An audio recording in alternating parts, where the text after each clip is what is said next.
नमस्कार, मैं हूं डॉक्टर प्रसून। चर्चा आज तमिलनाडु के सीएम एम.के. स्टालिन के बेशर्मी की। प्रधानमंत्री मोदी के तमिलनाडु दौरे के दौरान मुख्यमंत्री एम.के. स्टालिन नदारद रहे। प्रोटोकॉल के हिसाब से तमिलनाडु के मुख्यमंत्री स्टालिन को इस मौके पर प्रधानमंत्री के स्वागत के लिए मौजूद रहना चाहिए था। प्रधानमंत्री मोदी रविवार को रामेश्वर पहुंचे तो इस दौरान सीएम स्टालिन ना तो उन्हें रिसीव करने पहुंचे ना ही कार्यक्रम में गए। आपको बता दें कि तमिलनाडु के मुख्यमंत्री एम.के. स्टालिन की नाराजगी का कारण केंद्र सरकार की नई शिक्षा नीति और ट्रायल लैंग्वेज को लेकर विवाद है। प्रधानमंत्री नरेंद्र मोदी ने भाषा विवाद का जिक्र किए बिना डीएमके नेताओं और सीएम एम.के. स्टालिन पर तंज कसा और नसीहत भी दी। पीएम मोदी ने कहा कि मैं राज्य सरकार से मांग करता हूं कि वह डॉक्टरी की पढ़ाई तमिल भाषा में कराएं। पीएम ने कहा कि मैं तो कभी कभी हैरान हो जाता हूं जब तमिलनाडु के कुछ नेताओं की चिट्ठियां मेरे पास आती हैं। कभी कोई नेता तमिल भाषा में सिग्नेचर नहीं करता। तमिल का गौरव हो, कम से कम तमिल में सिग्नेचर तो करो। इसके आगे प्रधानमंत्री ने कहा कि आज दुनिया में भारत के प्रति आकर्षण बढ़ा है।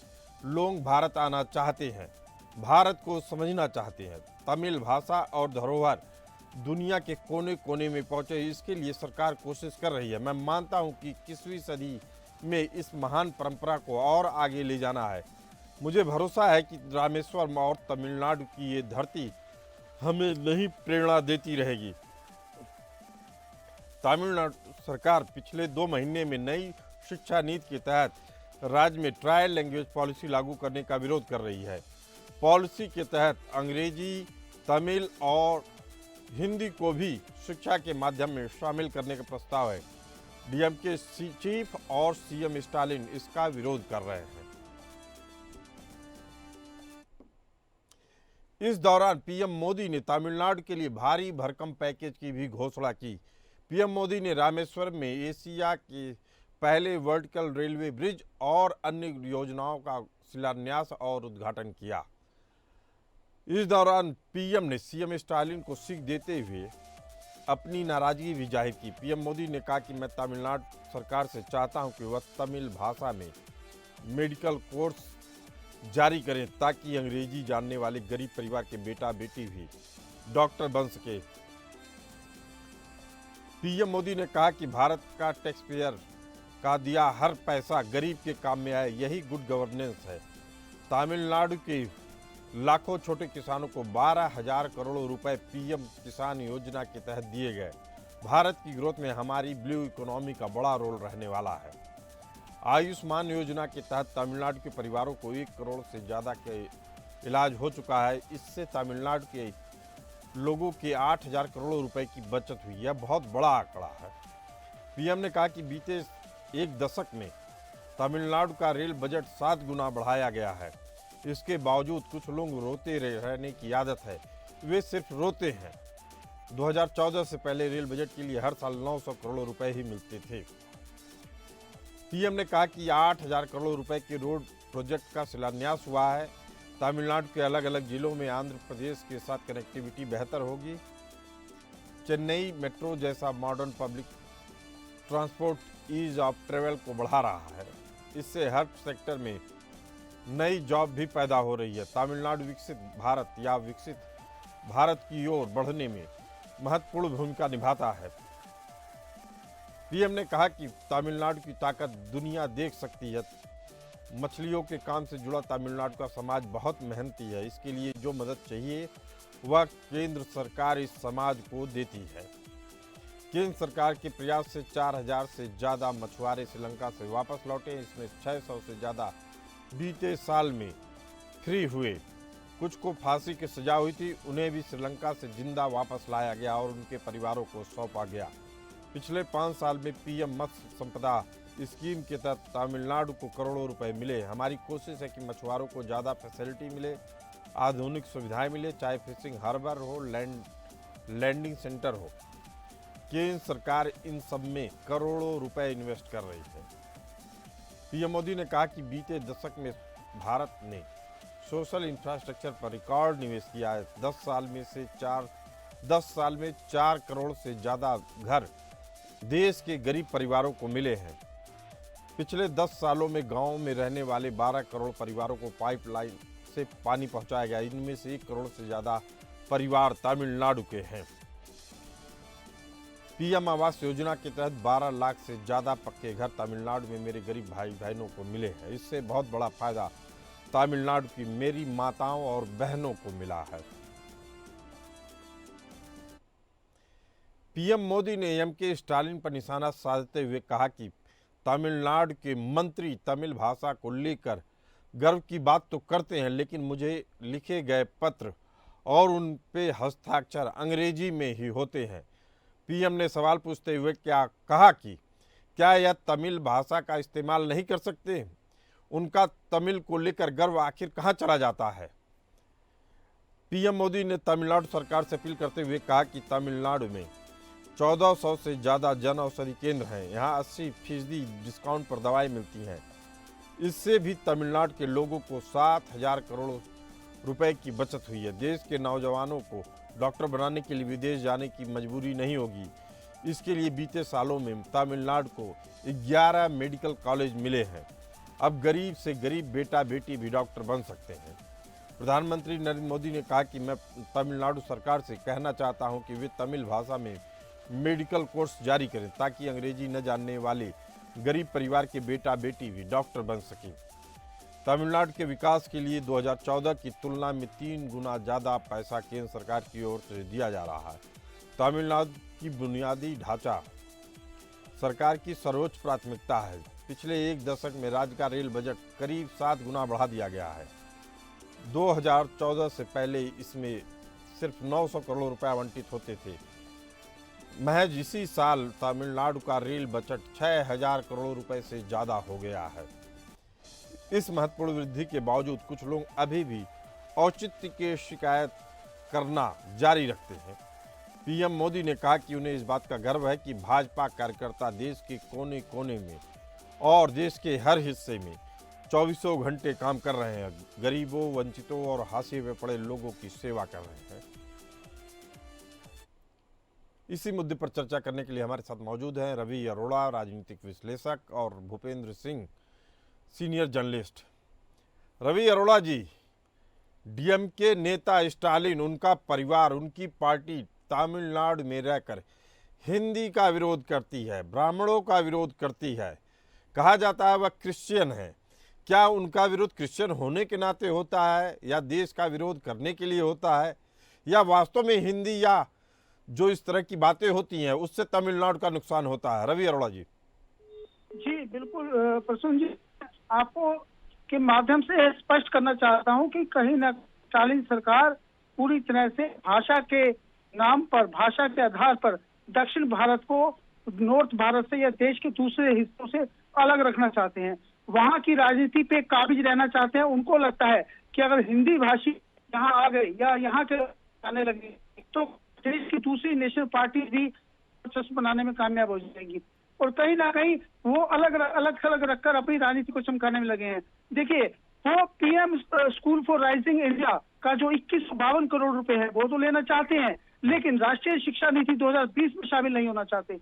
जबकि राधा कृष्ण आयोग 1948-1949 की में जब त्रिभाषा को लेकर एक सूत्र पर लेकर जो उनकी सिफारिश आई थी, ये बहस फिर से शुरू हो गई थी, और 1968 में कोठारी आयोग की जब सिफारिश आई तो उसको लागू कर दिया गया। लेकिन तब से लेकर अब तक त्रिभाषा को वहां पर जो है पूरी तरह से धरातल पर उतारने में कोई भी सरकार नाकामयाब रही। लेकिन अब मोदी सरकार की कोशिश है जिसको एक बार फिर काफी बड़ा झटका लग रहा है, जिस प्रकार से स्टालिन सरकार पूरी तरह से पीछे हाथ हटा रही है। और मकसद यही है कि वहां अपनी राजनीति जो रीजनल पार्टी की नीति है वही बनी रहे। ऐसा ना हो जाए कि ये लोग देश के दूसरे हिस्सों से जुड़ जाए और इससे उनको सिर्फ राजनीतिक तौर पर नुकसान होगा, जबकि वो खुद अपने सिग्नेचर इंग्लिश में करते हैं। और यह खुद प्रधानमंत्री जी ने बात कही, तो अपने आप में चौंकाने वाली बात है, चौंकाने वाली बात है। भूपेंद्र सिंह जी हमारे साथ मौजूद हैं, सीनियर जर्नलिस्ट। केंद्र सरकार तमिलनाडु पे सही बातों के लिए भी अंकुश नहीं लगा पा रहा है। इसे केंद्र सरकार की कमजोरी समझे या वेट एंड वॉच की पॉलिसी? भूपेंद्र सिंह जी। देखिए क्या है, राजनीति जो की जाती है बड़ी बैलेंस से की जाती है, उसके टूक टूक के कदम रखे जाते हैं। जो दक्षिण राज्य हैं उन राज्यों में हमेशा हिंदी भाषा का विरोध होता रहा। आज तमिलनाडु राज्य है, वहां पे लगभग 11% गैर जो हिंदी भाषी लोग रह रहे हैं, और जो लोग उस बातचीत के साथ व्यवसाय भी कर रहे हैं, तो निश्चित रूप से उन भूपेंद्र जी, आपकी आवाज़ चली गई है, दोबारा जोड़ने की कोशिश करेंगे। हमारे साथ रवि अरोड़ा जी मौजूद हैं। रवि अरोड़ा जी, स्टालिन कभी विधानसभा में हिंदी विरोधी प्रस्ताव लाते हैं, कभी त्रिस्तरीय भाषा फार्मूला को लागू करने से इनकार करते हैं। असल में इनका मकसद क्या है?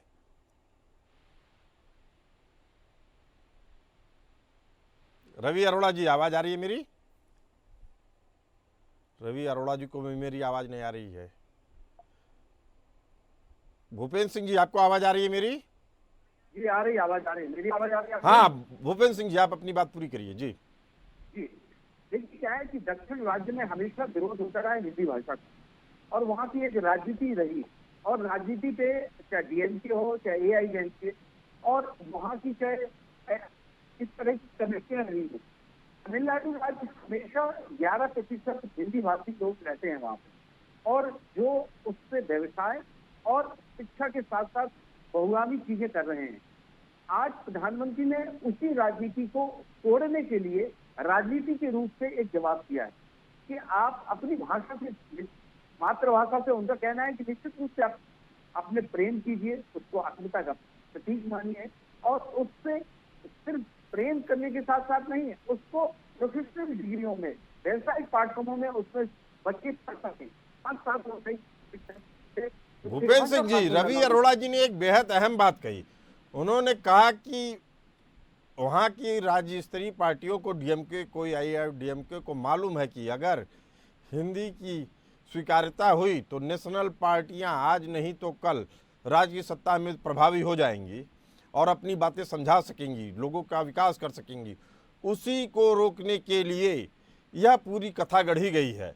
यानी हिंदी विरोध भी, ब्राह्मण विरोध भी, ब्राह्मण तो अब ना के बराबर रह गए हैं तमिलनाडु में। तो ये पूरा विरोध जो हो रहा है असल में राजनीति पे पकड़ बनाने की हो रही है। तो क्या केंद्र सरकार, चाहे वह कांग्रेस की रही हो चाहे भाजपा की, उनके सामने क्या मजबूरियां हैं? जी देखिए, राजनीति में देखा जाए तो निश्चित रूप से भाषा राजनीति है, और भाषा में कि जैसे खेती अपने यहाँ पे नॉर्थ के जो क्षेत्र रहे, उत्तर भारत के आप क्षेत्र देखें जिसमें आपको उत्तर प्रदेश देखें, यहाँ पे क्षेत्रीय पार्टियां था, बिहार और क्षेत्रीय पार्टियां था अपना, जहाँ पे कांग्रेस नामूद जब से गठबंधन की राजनीति में आई और जिसमें क्षेत्रीय पार्टियां प्रबल रूप से बढ़ी, वही फार्मूला दक्षिण राज्य में अपना रहे हैं कि वो, जिसके कारण क्षेत्रीय पार्टियों का दबदबा बना रहे और जिससे उनका प्रभुत्व राष्ट्रीय पार्टियों में घटा सके। उसमें एक भाषा मुख्य रूप से एक राजनीति काम करता था। लेकिन प्रधानमंत्री हमारे मोदी जी हैं, वो निश्चित रूप से आत्मीयता और राष्ट्र की जो भावना के साथ विकास का जो समन्वय जोड़ते हैं, जिसके तहत वो भाषा और संचार के माध्यम से जिस तरह से लोगों को मुख्य धारा में जोड़ने के प्रयास करते हैं और राष्ट्र सूत्र में बांधने का काम करते हैं, उससे निश्चित रूप से राजनीति का वितरण हुआ। और चलिए, ठीक है जी।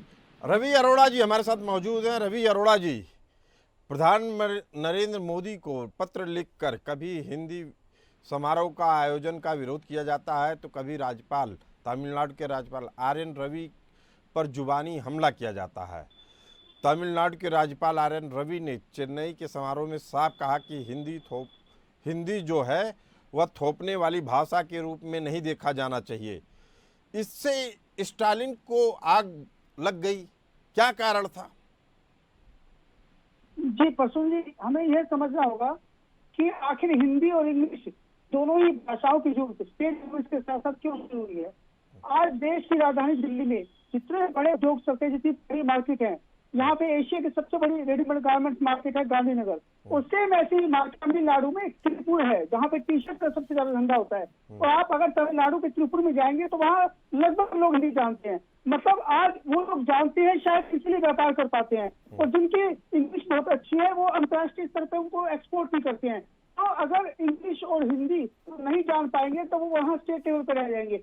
और ये बात स्टालिन भी जानते हैं कि ये, लेकिन वो ये भी जानते हैं कि अगर हिंदी भाषी, अगर हम वहाँ के स्टेट के लोग हिंदी भाषी हो गए, हिंदी समझने लग पड़े, तो उनको जो नोट इंडिया में, क्योंकि बहुत सारे तमिल के लोग दिल्ली में भी रहते हैं, तो ऐसे में उनके पास एक मैसेज सीधा आएगा कि तमिल केंद्र सरकार है बहुत अच्छा काम कर रही है, और जो कुछ वो तमिल में समझाना चाहते हैं वो नहीं समझा पाएंगे। मतलब कहीं ना कहीं लैंग्वेज में अटकाकर एक राजनीति को अपने परिपक्व किया जा रहा है, और कहीं ना कहीं हिंदी और इंग्लिश से दूर किया जा रहा है। मैं समझता हूँ ये चैलेंज केंद्र सरकार के लिए है कि उनको किस प्रकार से, क्योंकि पूरा देश को अगर जोड़ना है, एक सूत्र में पिरोना है, तो हमें इस भाषा के से निकलना होगा। कम से कम राष्ट्रीय भाषा हिंदी हर आदमी को आना अनिवार्य है, ये जरूरी करना पड़ेगा कि ये जरूरी पड़ता है, केंद्र सरकार की जिम्मेवारी बनती है।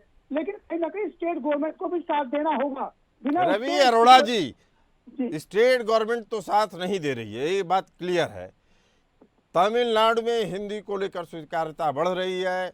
शुरू में इसका विरोध किया गया, लेकिन बाद में उन्होंने पाया कि राज्य के कई छात्र जो हैं हिंदी में निपुण हो गए हैं, यानी उनको बोलने चालने या लिखने पढ़ने में तमाम सुविधाएं हैं, जिसके कारण वो अपनी ग्रोथ को गति दे पा रहे हैं। अब सवाल बस इतना है कि जो उनके विकास को गति मिल रही है उसमें राज्य सरकार की भूमिका नगण्य है। क्या केवल एक मात्र मकसद है, ये नफरत फैलाने का मकसद है ताकि राज्य में सत्ता में ना आ पाए, या और कोई मकसद है, हिडन मकसद भी है? जी परसों जी, अब तमिल दक्षिण भारत के लोग जानने लगे हैं, समझने लगे हैं कि जिस प्रकार से आप बेंगलोर चले जाइए कर्नाटक के अंदर, वहाँ पे किस प्रकार से सभी लोग हिंदी जानने लगे हैं। तो अब हिंदी का प्रचार जिस प्रकार से तेजी से बढ़ा है, आप एर्नाकुलम चले जाइए, कोची केरला में, वहाँ पे लोग हिंदी जानने लगे। तो बहुत सारी ऐसी जगह है जहाँ पब्लिक जाती है तो हिंदी भाषी जाते हैं, क्योंकि अब व्यापार अगर आपको करना है तो कम से कम देश के अंदर हिंदी सभी को आनी चाहिए। तो ऐसे में देश की जनता, तमिलनाडु की जनता भी इस बात को समझ रही है, लेकिन सिर्फ और सिर्फ वहाँ के स्टेट गवर्नमेंट को विरोध करना है। मोदी जी की किसी का पॉलिसी रहेगी, और खासकर हिंदी को लेकर तो वो विरोधाभास शुरू से ही रहा है, ये पहली बार नहीं हो रहा है, ये 1948 से। नहीं, लेकिन अब परिस्थितियां बदली हैं। कैसे? ये जो तीन भाषाओं वाला विज्ञान है जिसको मोदी जी लागू करना चाह रहे हैं भारतीय समाज पे, उसमें है कि आपको अपनी मातृभाषा का सम्मान करना है, आपको हिंदी का राष्ट्रभाषा के तौर पे सम्मान करना है, और अंग्रेजी जो दुनिया भर में बोली जाने वाली भाषा है उसका आपको सीखना चाहिए। असल में वह स्किल डेवलपमेंट के तौर पे इन चीज़ों को ला रहे हैं सामने। अब इससे तमिलनाडु या कोई भी प्रदेश भाषा के नाम पे कटेगा तो अपना नुकसान करेगा। इतनी बात तो तमिलनाडु के लोग भी समझते होंगे, लेकिन भूपेंद्र सिंह जी, वहां से अभी तक विरोध का बिगुल क्यों नहीं बजा? जी देखिए, सबसे महत्वपूर्ण प्रश्न जी ये बात है कि राजनीति जो सत्ता का एक केंद्रीकरण होता है, उससे भाषा सिर्फ आज यहाँ से नहीं जुड़ी है। ये असल 1948 से मुख्य चलता रहा। लेकिन जो अर्थ, भाषा सिर्फ ज्ञान का अर्थ नहीं है, ये अर्थ से भी जुड़ा है, व्यवसाय से भी जुड़ा है। अगर वहाँ का व्यक्ति कहीं अगर व्यवसाय करना चाहता है हिंदी भाषा में, तो उसको भाषा आनी चाहिए, और ये उसके लिए पहले एक समय तक उसकी आपूर्ति नहीं हो पाती थी। लेकिन आज वो ये शिक्षा के माध्यम से साथ साथ वो अर्थ का भी होगा, एक भाषा भी सीखेगा, एक संस्कृति भी सीखेगा, और भारत के मूल रूप से जो स्वीकृति हुई है 1948 के बाद की भारत में एक हिंदी भाषा होनी चाहिए, तो एक संवाद की एक राष्ट्रीय भाषा के रूप में होने की, तो जिसको वैश्विक रूप से एक, क्योंकि दुनिया की सबसे ज्यादा बोलने वाली भाषा है, और उसके रूप में हम भारत के लोग ही, और इस तरह से क्षेत्रवाद का अलगाव आज से अक्सर कर रहे हैं। लेकिन ये नई जनरेशन जो नेक्स्ट 2020 में जो लागू किया गया है, वो नई पीढ़ी इसको नहीं मानेगी, और मुझे लगता है कि ये राजनीति की जो विधियां हैं इसको तोड़ी जाएगी। और ये अंतिम पर मुझे ऐसा लग रहा है कि जिस तरह से प्रधानमंत्री मोदी जी ने जो मार्मिक और उनके हृदय से स्पष्ट किया है वहाँ की जनता के रूप में कि अगर मातृभाषा से आपको प्रेम है तो आप साइन अंग्रेजी में करते हैं, और आप अपनी मातृभाषा को सम्मान नहीं देते। तो ये जो एक मार्ग स्ट्रोक चला है, ये निश्चित रूप से एक राजनीति में एक मील का पत्थर साबित होगा, और यह इसकी दशा और दिशा एक नई क्या करेगा, और इसके परिणाम आएंगे कि ये इसकी। भूपेंद्र सिंह जी, तमाम कोशिशों के बावजूद राष्ट्रीय पार्टियां तमिलनाडु में अपनी जगह बना पाने में नाकाम रही हैं, कारण क्या है? उसके बहुत से कारण हैं। एक तो मुख्य रूप से एक भाषा एक कारण है। दूसरी बात, जो जातिगत एक व्यवस्था है वहाँ पे, जो दलित और क्रिश्चियन कम्युनिटी है और जो मुस्लिम कम्युनिटी, जो कंपाउंड एक वोट बनता है वो एक महत्वपूर्ण होता है। और जो ब्राह्मण जो अपने जो परंपरा जो दक्षिणपंथी सोच के हैं, जो अपनी परंपराओं की अनुसार ही जीना चाहते हैं,